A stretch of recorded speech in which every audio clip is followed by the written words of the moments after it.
Good morning. Good morning.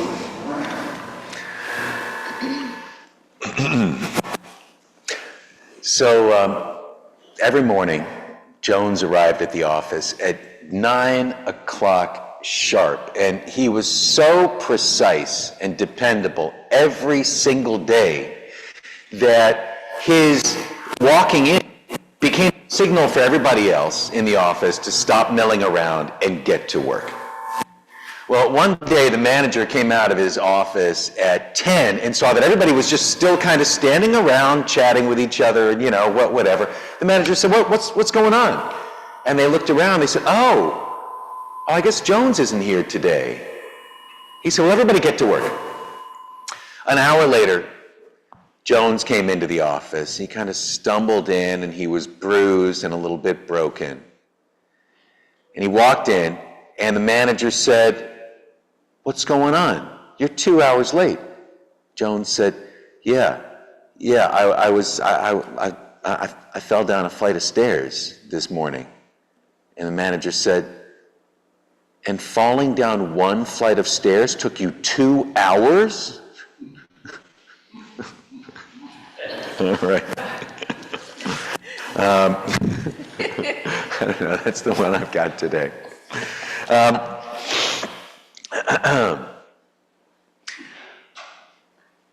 Welcome to this place, which we make holy by our presence. These doors are open to all. Bring your brokenness and your power, your fatigue, your early morning aches, and your energy, your vulnerabilities and strengths, fears and anxieties, loves and hopes. For here you need not hide, nor pretend, nor be anything other than who you are and who you are called to be. Come into this place where the ordinary is sanctified, where the human is celebrated, where compassion is strength. Welcome to this place. Together, we make it a holy place. Please join me for the words of the chalice lighting written inside of your leaflet. May the light we now kindle inspire us to use our powers to heal and not to harm, to help and not to hinder, to bless and not to curse, to serve you, Spirit of freedom. Now please stand if you're able for hymn 361, Enter, Rejoice, and Come In.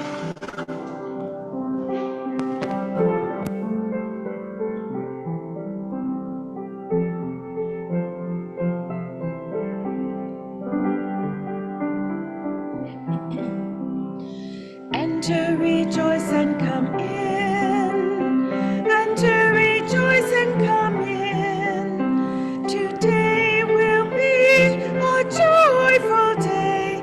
Enter, rejoice, and come in. Open your ears to the song. Open your ears to the song. Today will be a joyful day. Enter, rejoice, and come in. Open your hearts, everyone. Open your hearts, everyone. Today will be a joyful day. Enter, rejoice, and come in. Open.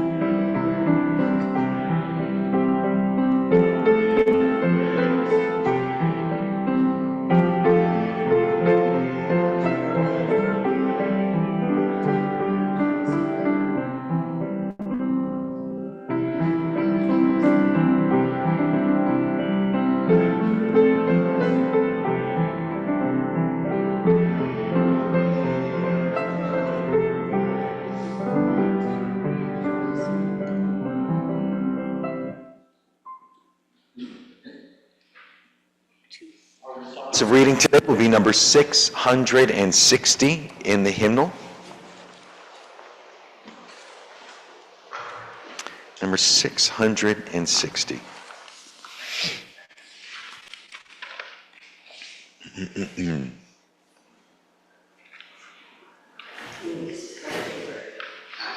Is your favorite?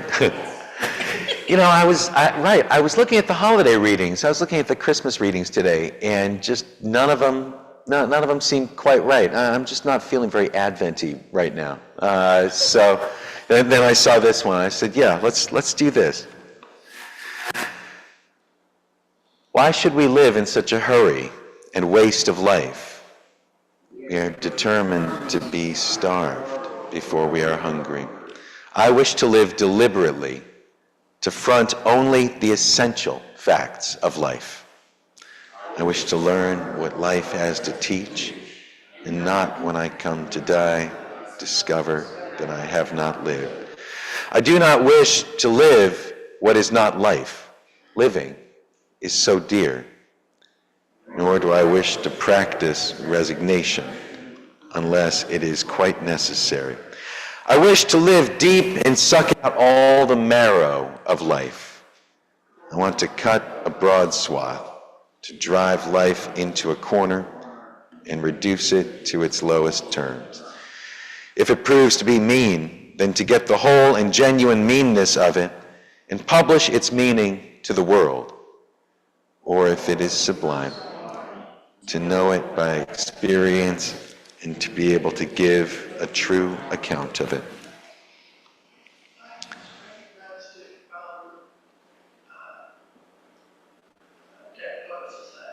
Oh, I still haven't seen that. Where have I been?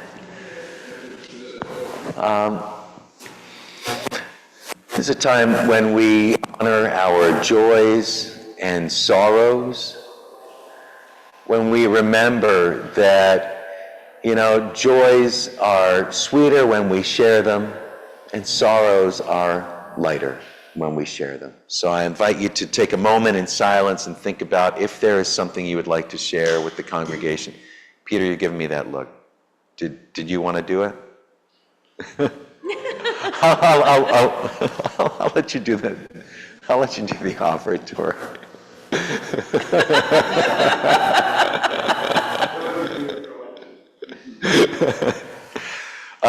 But please take a moment and think about if there is some joy or concern that you would like to share with the congregation.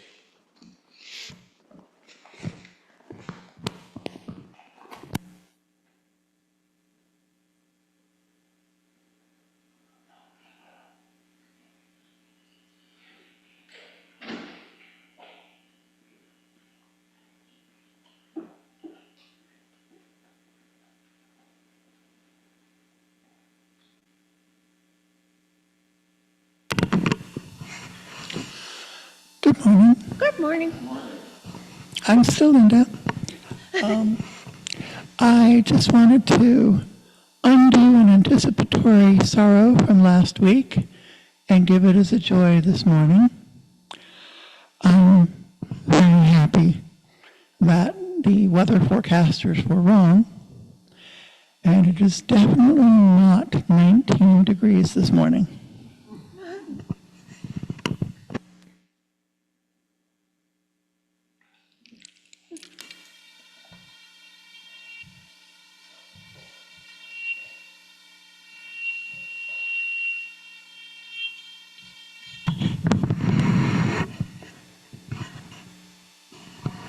So, Paul came over on Thursday, and we finished putting some nice decorations downstairs, one of which is kind of spooky.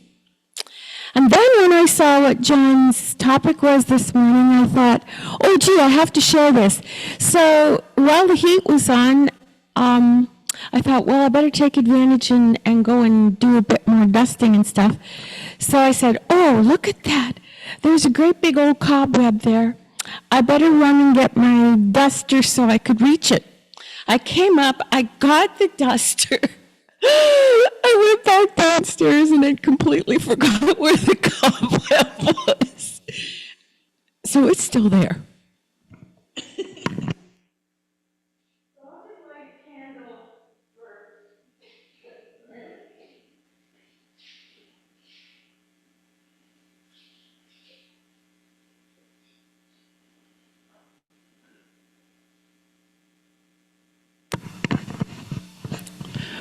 Yes, I think you know I set the trains up every Christmas downstairs. There's a couple of different train setups, and the other one, you're right. It's spooky. And I know it shouldn't be on Christmas, but this one's a spooky one. All right. Well, anyways, that's kind of my joy this morning. But I'm actually up here for sorrow because my sister's husband. I think it might have been that Thursday night. I can't remember. He passed away. His name was Matt, and so I've been, in sorrow for my sister Roxanne, and so I'm going to do a stone and light a candle.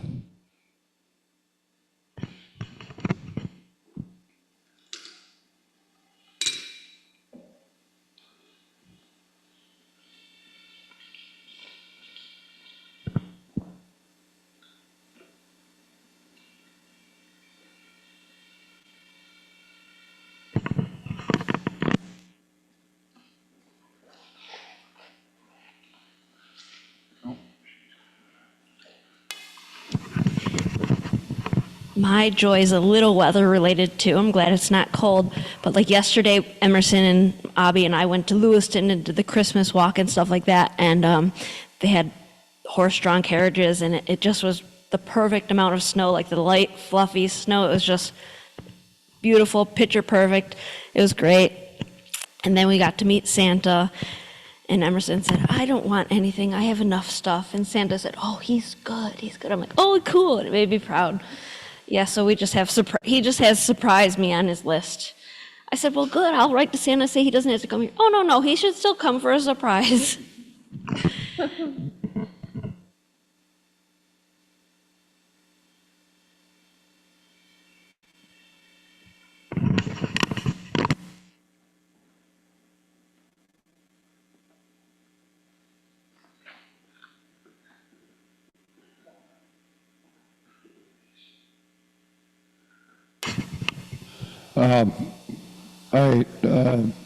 Well, first of all, we know that Erica had to go to Greece to help her daughter because the daughter's father, her ex, had passed away, and apparently in the midst of a lot of business arrangement confusion and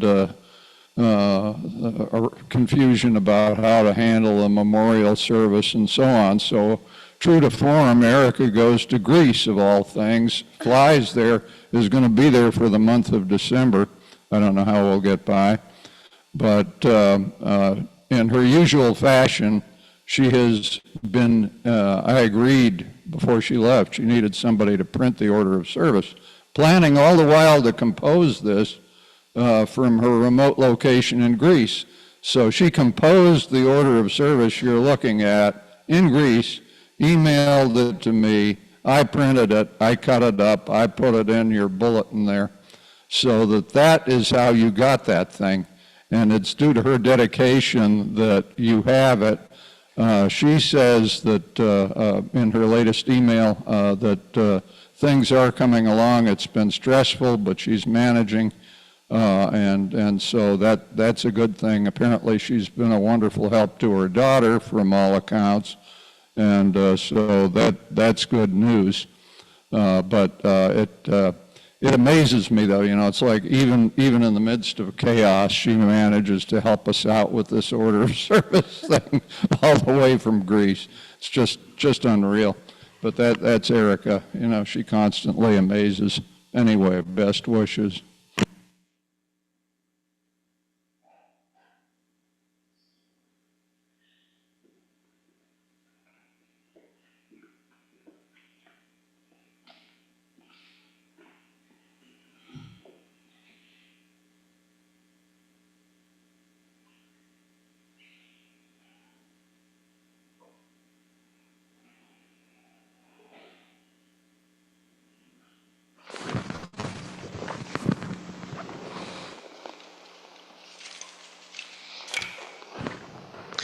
I'm going to light one more candle for those joys and sorrows that we are still carrying inside.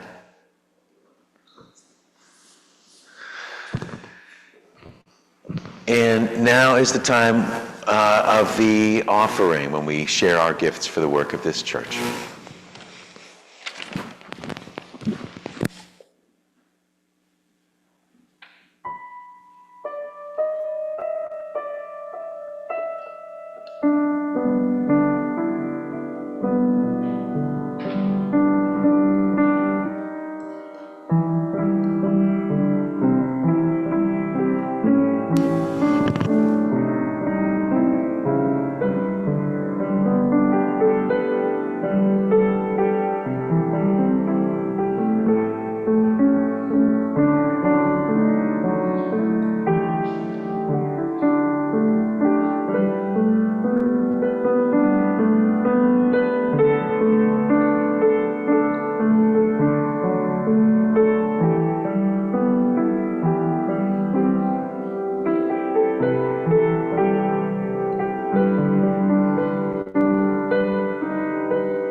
When we came to Buffalo 10 years ago, Elizabeth and I bought a large house and we filled it to capacity.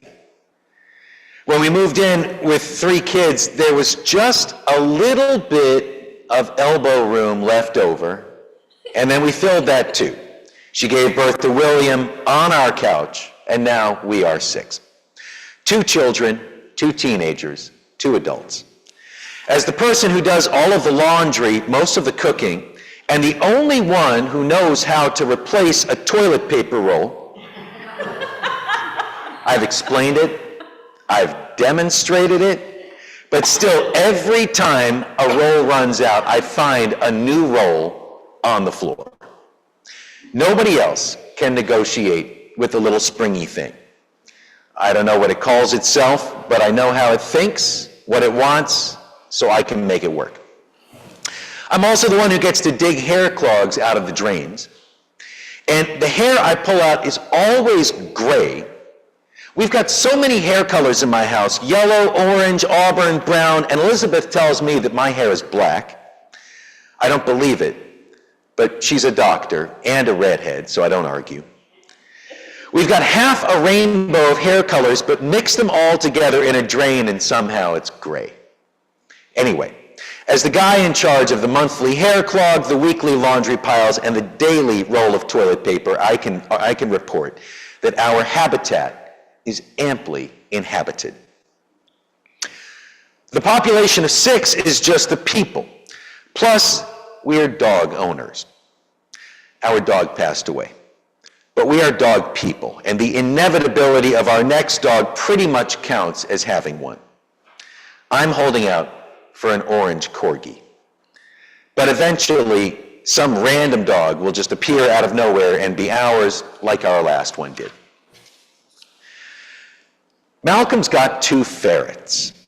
They somehow slink and weasel into his bureau, and they nestle pungently in the clothing I've washed and folded. And we've got 2 frogs in an aquarium.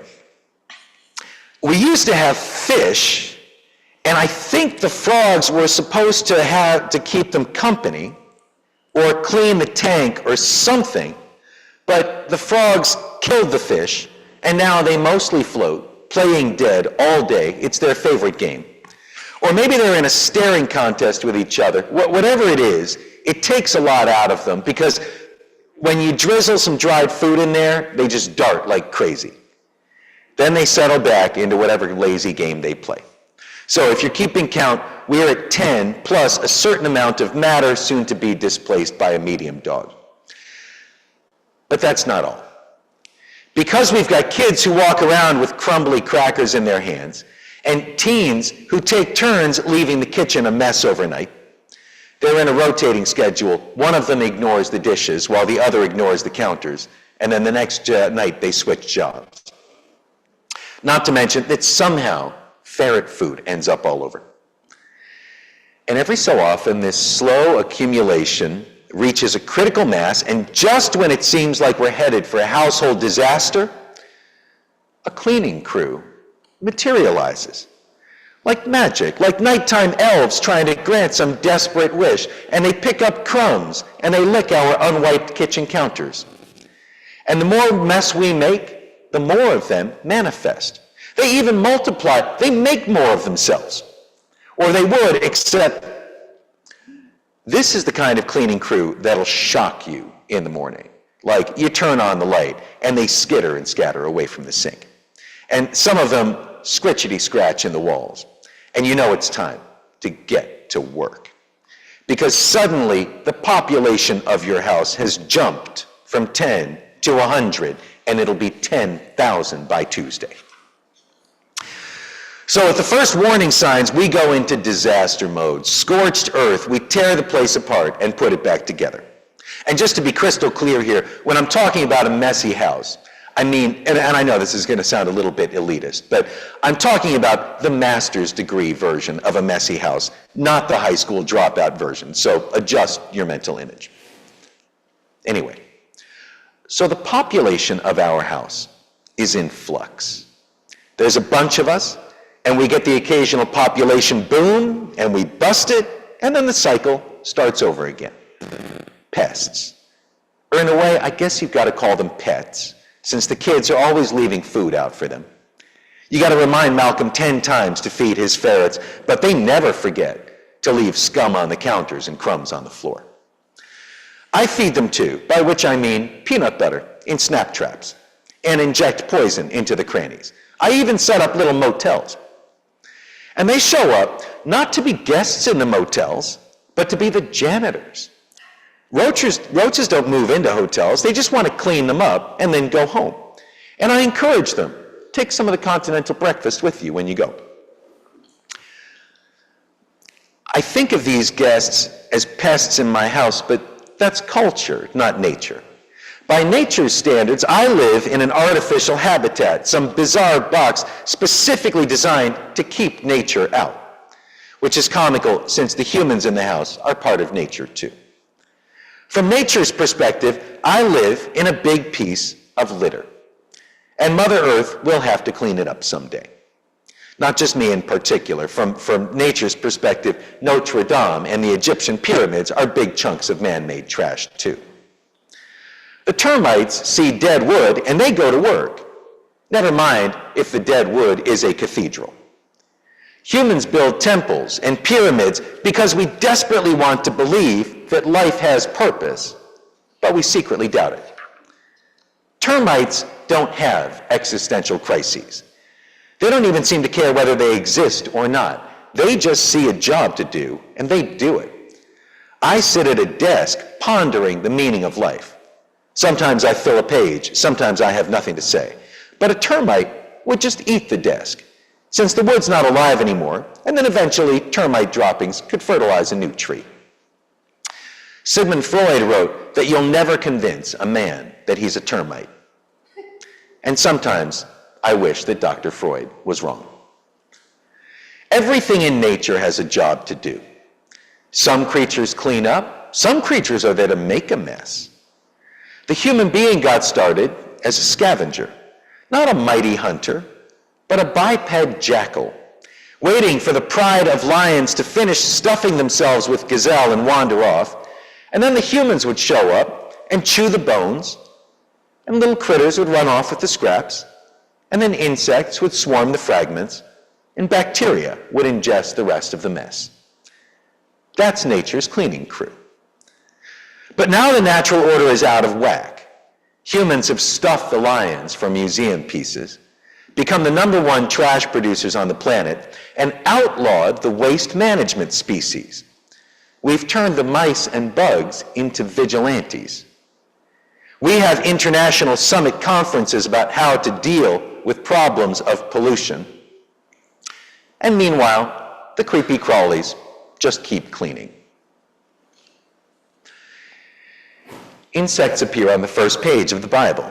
God approaches a swampy chaos, all of the matter of creation, and then starts dividing it, sky from slop, and then slop into land and sea. God populates the sea with fish and the sky with birds.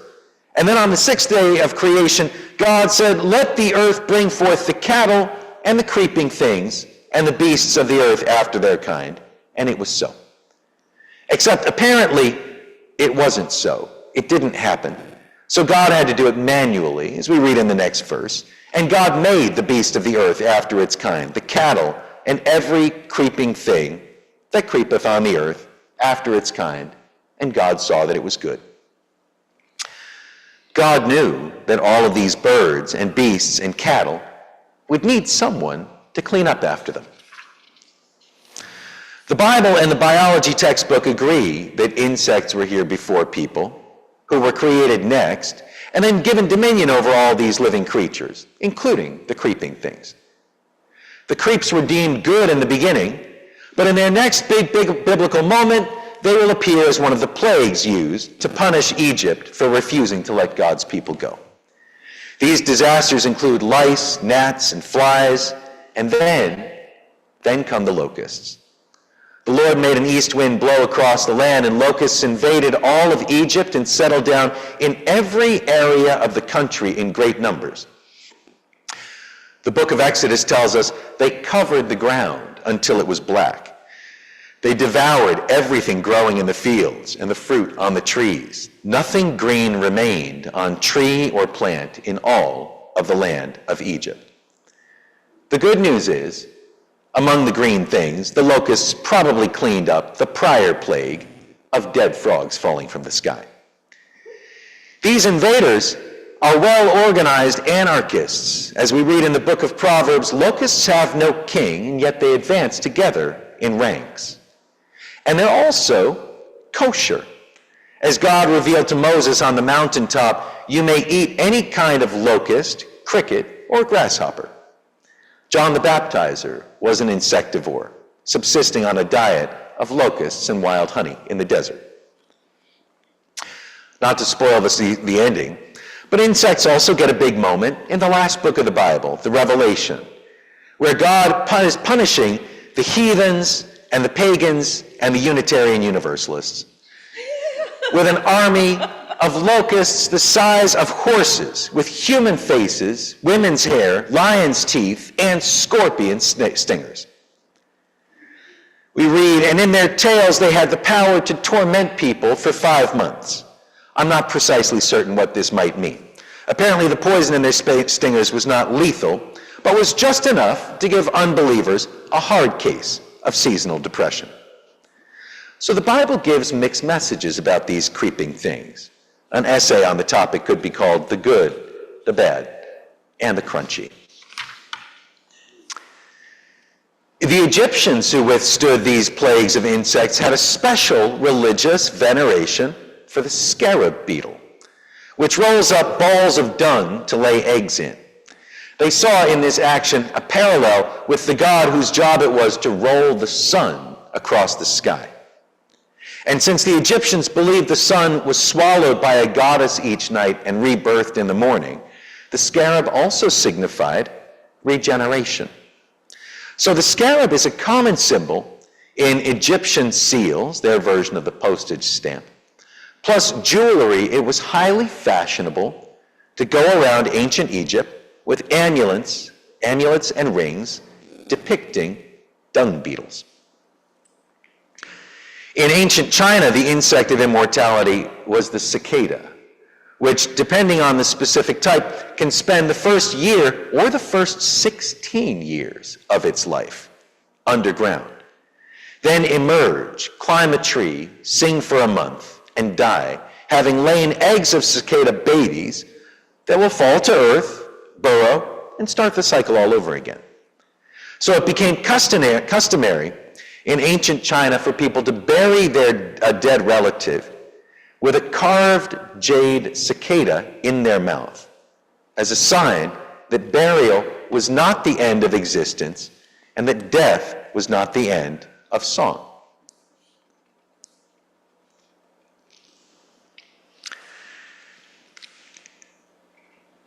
As a little boy in Cincinnati around 1987, I got to witness a great cicada awakening. Has anybody here ever seen one of these before? The elementary school prepped us with a month of lessons and even a song to sing when the cicadas arrived. And when they came like a great humming cloud, covering the trees, and they left their hollow shells everywhere.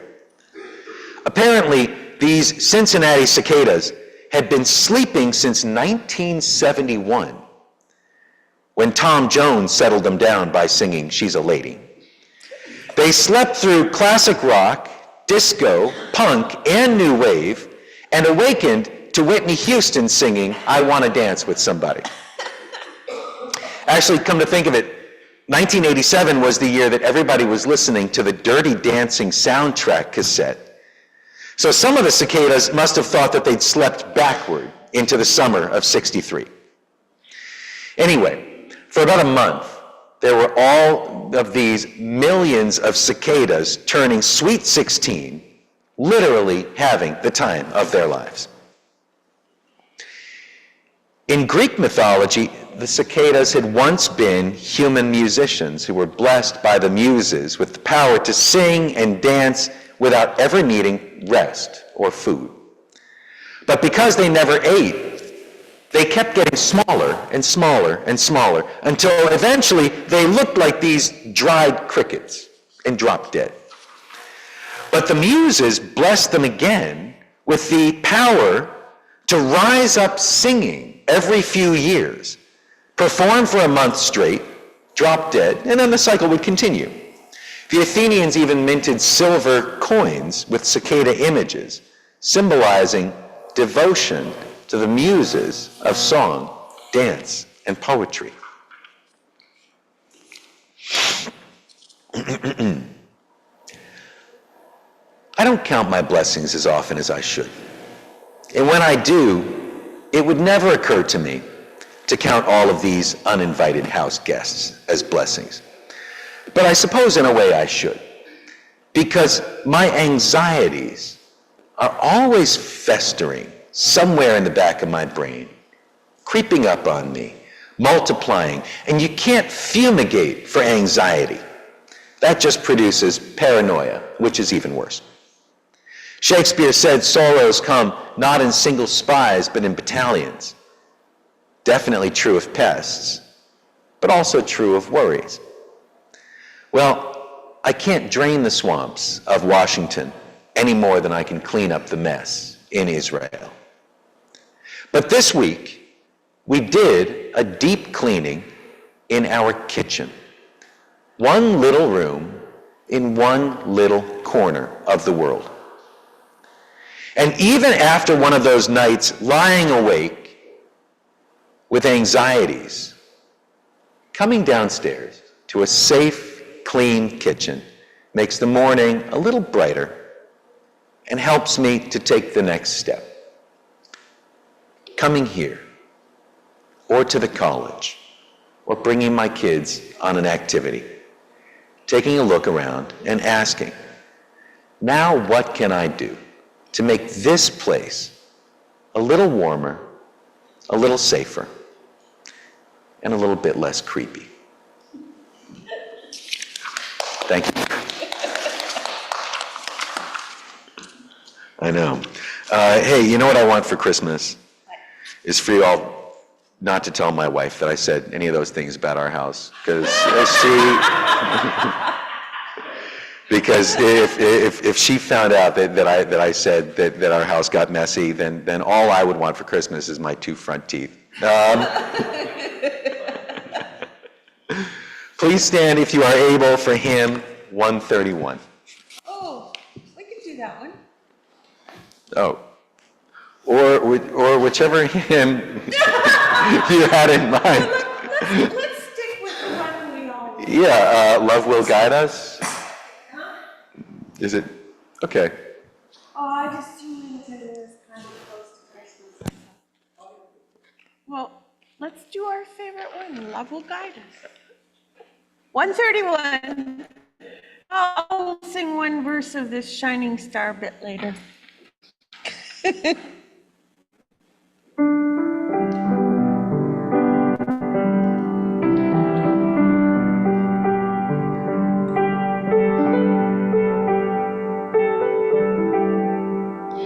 Love will guide us, peace has trod us, hope inside us will lead the way on the road from greed to giving.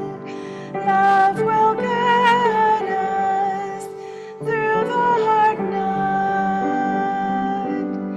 If you cannot sing like the angels, if you cannot speak before thousands, you can give from deep within you.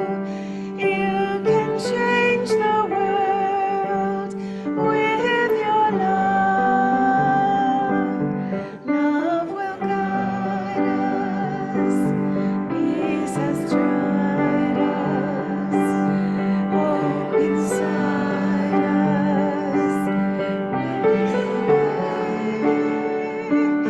On the road from greed to giving, love will guide us through the hard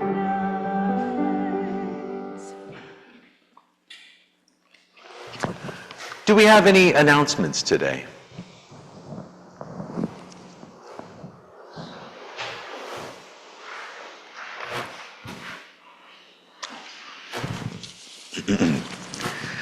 Well, I am excited to announce that in about a half hour, we will have our adult education session. And we are going to start a series exploring the life of Lakota medicine man Black Elk, and learn some things about Native American medicine, visions, and also just some interesting details of what life was like on the Great Plains in the 1860s.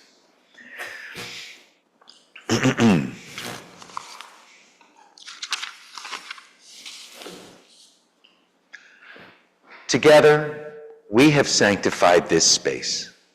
If you have found strength and comfort here, share some out there. They need it. Remember that you are blessed, and you are a blessing, and you are not alone. Please join me for the words of extinguishing the chalice. We extinguish this chalice, but not the light of truth, the warmth of community, or the fire of commitment. These we carry in our hearts until we are together again.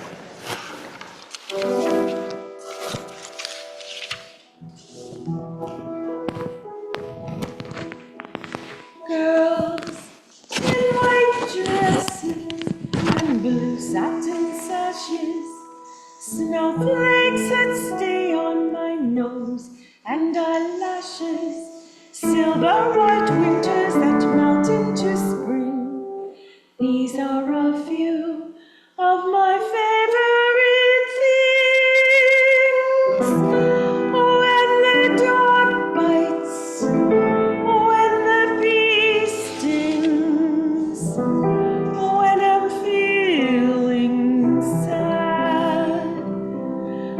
simply remember my favorite things, and then I don't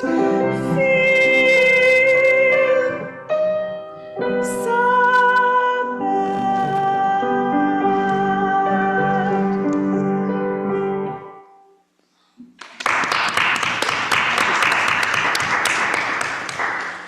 bad.